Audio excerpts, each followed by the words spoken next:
So I bought Spigen's entire MagSafe lineup, well, except one. In this video, I'm going to tell you which cases I would buy out of the Rugged Armor, Mag Armor, Geo Armor, 360, Ultra High Bit, Optik Armor, Silicone Fit, Slim Armor, and Tough Armor. I'm also going to share with you what I think is Spigen's biggest red flag. Now I have a love-hate relationship with the Rugged Armor. It's a TPU case that Spigen makes basically for every device. The love part, it's a very well-textured TPU case. This case feels good in my hands, especially the grip strip on the edges, which are angled perfectly to guide your device back into your hand when you let go. What I don't like about this case is the looseness. Again, that looseness coupled with shallow edges is a big red flag for drop protection. Now, unlike the Tough Armor, the Rugged Armor has impact foam in the corners. The last thing that concerns me about this case is the MagSafe connection. It isn't as strong as the rest of the cases in this video. If you're looking for a thin TPU case, don't get this one. Get a gotta be sheath. Onto the Mag Armor, which is basically a Rugged Armor with all the good things removed from it. The case is loose, has almost no texture, has a weak MagSafe connection, and isn't as protective as the Rugged Armor. The only redeeming feature is that you can get a case that color matches with your iPhone 14 Pro. Just the Pros, not the regular ones. Stay away from this case. So the Geo Armor 360 was a pleasant surprise. The iPhone sits in a polycarbonate frame with a TPU exterior wrapping around the entire frame. Now Spigen includes two rims, one with a thin plastic screen protector and one that's just a rim. My suggestion is not to use this one. Use your own screen protector. The rainbow effect on the plastic screen protector actually gave me a headache. Can you see the rainbow? Now the finish on this case is actually top notch. The finish feels like it digs into my hands the more I grip onto it, which is nice. The oversized corners also helps with the overall handling of the device in this case.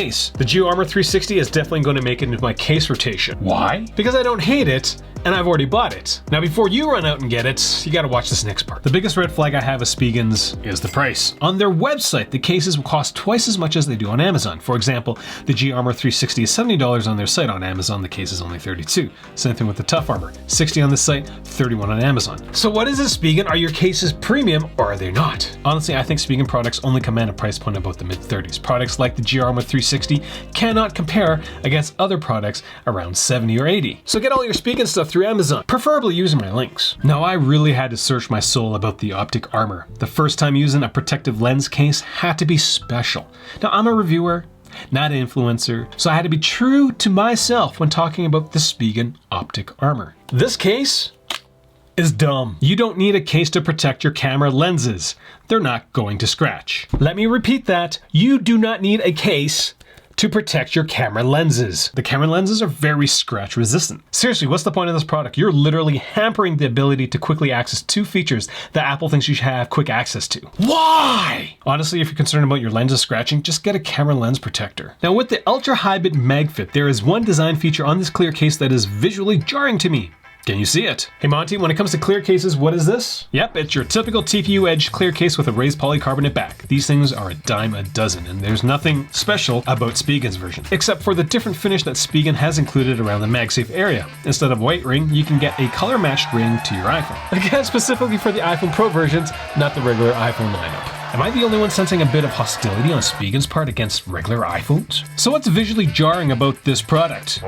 It's the damn buttons. The button access is fine, but the look is just terrible. Spigen uses a pass-through design for the buttons where the actual contact point is very small, which is unlike the floating buttons you would find on other cases. Now I'm not saying it doesn't work, it just doesn't look good on a clear case. If you're looking for a clear case, this Spigen MagFit thing is not worth the money. I'm really sad I spent my beer budget on this product. We're gonna talk about this little doohickey next, the Spigen Mag O-Ring, O-Mag ring. Is it just me, or is it every single time I see a capitalized O, I think about Office Space? Oh, Drew. The Spigen O-Face ring, O-Mag ring, is a MagSafe grip that is basically a terrible finger ring slapped into a magnetic base. Now this isn't a terrible product. In fact, I've come to use it a lot more than some of the other grips in my collection. The ring sits embedded into the base, so it lays flat on the back, so on your iPhone, everything kind of sits flat. Attachment strength of the magnet is above average and is helped by the soft rubber coating on the bottom of the grip. But guess what? I'm a reviewer, not an influencer, so this is what I actually think about the product. First of all, the metal loop is not comfortable. It's handy, but not great for long phone usage sessions, as it just kind of digs into your fingers. Second of all, mine has gotten loose, and it feels really cheap now. Third of all, accessing the ring is hard if you don't have long fingernails. I like to keep my digits nice and short, is borderline painful for me. And last of all, good luck trying to access the phone ring without actually looking at it. Like you can kind of feel where it is. I think I can turn it, nope. There, no, ow. You have to make visual contact with the back of your device before opening up where the finger thing is.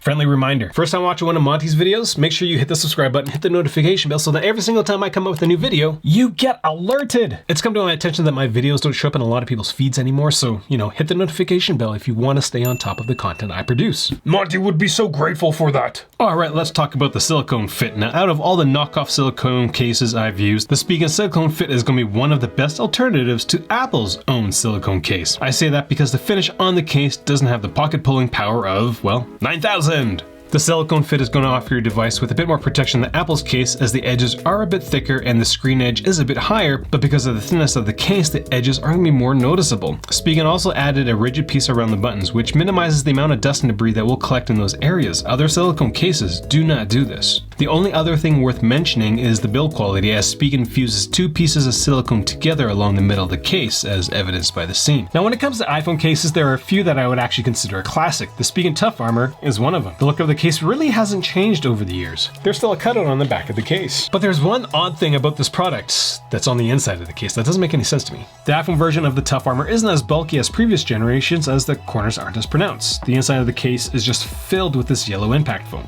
Tough Armor still has a kickstand built into it, but this kind of leads to two issues. First, it's kind of borderline useless if you use any type of MagSafe accessory, and second of all, Spigen had to remove part of the MagSafe array for it. Now, the funny thing is that despite missing a piece of the magnet, it's actually not the worst performing MagSafe case in this video.